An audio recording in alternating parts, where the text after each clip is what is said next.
আমি এখন আবৃত্তি করব আমার লেখা একটি কবিতা। কবিতার শিরোনাম একটি ছবিও একটি কবিতা। একটি ছবিও যে একটি কবিতা হতে পারে তা কখনো ভাবিনি।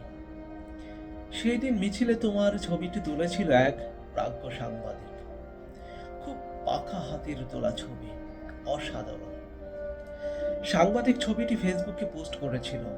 আমি ছবিটি ফেসবুক হতে ডাউনলোড করে গ্যালারিতে রাখি। তারপর গ্যালারি হতে ছবিটি কেন জানি বারবার দেখি।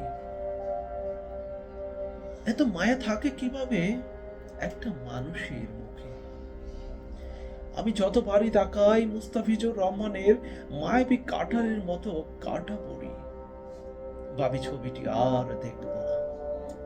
কিন্তু তোমার দুটি চোখ যেন মুর্তিয়া মোরালি ধরনের গুগলি ডেলিভারি, বিভ্রান্ত হই বারবার। না, আর দেখবো না তোমার ছবি বালিকা। কিন্তু তোমার টানা টানা সরু যেন শ্যান ওয়ার্নের বিধ্বংসী লেগ স্পিন দূর হতে উইকেটে আঘাত করে। আমি পরাস্ত হই। প্রতিজ্ঞা করছি তোমার ছবি আর দেখবো না বালিকা।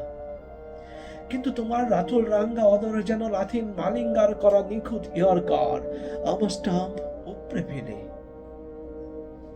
কসম তোমার ছবি আর দেখবো না। কিন্তু তোমার পাতলা সিল্কি অলক যেন ডেড ওভারে বুমরার ছোড়া নিখুঁত নিশানা। আমি বড্ড মায়ায় পড়েছি। তোমার গালে লেখা স্লোগান বৈষম্য নয়, আমার জন্য সত্য হোক। বালিকা, তুমি আমার সাথে বৈষম্য করো না। ধন্যবাদ সবাইকে।